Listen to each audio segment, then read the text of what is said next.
அனைவருக்கும் வணக்கம். அரசாங்கம் மக்களுக்காக சட்டங்கள் இயற்றுவதும் திட்டங்கள் தீட்டுவதும் மக்களுடைய நன்மை கருதி மக்களுக்காகவே அது உருவாக்கப்பட வேண்டும் என்ற ஒரே காரணத்துக்காக அந்த நன்மைகள் பயன்களை மக்கள் அடைய வேண்டும் என்பதற்காக தான் அது தீட்டப்படுகிறது, இயற்றப்படுகிறது. இதுதான் மக்களாட்சி தத்துவத்தினுடைய முதன்மை காரணமாக கருதப்படும். அந்த வகையில் தமிழக அரசு, திராவிட மாடல் அரசு அண்மை காலமாக நிறைய பயனுள்ள நல்ல திட்டங்களை கொண்டு வந்து மக்களுக்கு பயனுள்ள வகையில் அவர்கள் திட்டங்கள் தீட்டுவதெல்லாம் பார்க்கின்ற பொழுது சிறப்பானதாக தான் நான் பார்க்கிறேன். இருந்தாலும் விமர்சனங்களுக்கு உட்பட்டது தான் அரசாங்கம், எந்த அரசாங்கமாக இருந்தாலும் விமர்சனங்களுக்கு உட்பட்டது தான். அந்த வகையில் எதிர்கட்சிகள் மற்ற கட்சிகள்லாம் குறை சொல்வதில் அது அவருடைய ஜனநாயக கடமையும் கூட. அது குறை சொல்வதனாலேயோ புகழ்வதனாலேயோ திட்டங்கள் அப்படியே நின்று விடுவதில்லை. அதே நேரத்தில் உண்மையிலேயே அந்த சட்டங்கள் திட்டங்கள் மக்களுக்கு பயனுள்ளதாக அமைய வேண்டும், அவ்வளவுதாங்க.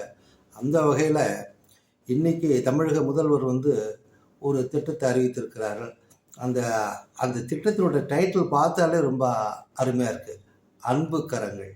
நீங்கள் பாருங்கள், ஒரு கஷ்டப்படுற மனிதனுக்கு இந்த கரங்களால் அன்பு சேர்த்து நம்ம கொடுக்கப்படுகின்ற அந்த பரிசமான அந்த உண்மையான அன்பு எவ்வளவு ஆதரவாக இருக்கும் என்பதை நாம் உணர்ந்தாலே அன்பின் கரங்கள், அன்பு கரங்கள் அப்படி அந்த வார்த்தையினுடைய பொருள் நமக்கு நன்றாகவே தெரியும். அந்த வகையில் பெற்றோர்களை இழந்த பிள்ளைகளை தேர்ந்தெடுத்து, அதாவது பெற்றோர்களை தாய் தந்தை இல்லாத பிள்ளைகளை 6082 பிள்ளைகளை தேர்ந்தெடுத்து அவர்களுக்கு மாதந்தோறும் 2000 ரூபாய் கொடுத்து கல்வி உணவுகளெல்லாம் அவங்களெல்லாம் கொடுக்கறதெல்லாம் பார்க்கின்ற பொழுது இது ஒரு சிறப்பான திட்டத்தை அவர் உருவாக்கியிருக்கிறார் என்பதுதான் என்னால் உணர முடிகிறது. இன்னொன்றையும் சொல்லியிருக்கிறார், இது வாக்கு அரசியலுக்காக தீட்டப்பட்ட திட்டம் அல்ல அப்படி என்பதை அவரை உணர்த்திருப்பது உண்மையிலேயே அதை வரவேற்கக்கூடிய திட்டமாக தான் பார்க்கிறேன். எனவே அன்பு கரங்கள் திட்டங்கள் உண்மையிலேயே அந்த ஆதரவற்ற பிள்ளைகளுக்கு பயனுள்ளதாக இருக்கும் என்று நான் நம்புகிறேன். நன்றி, வணக்கம்.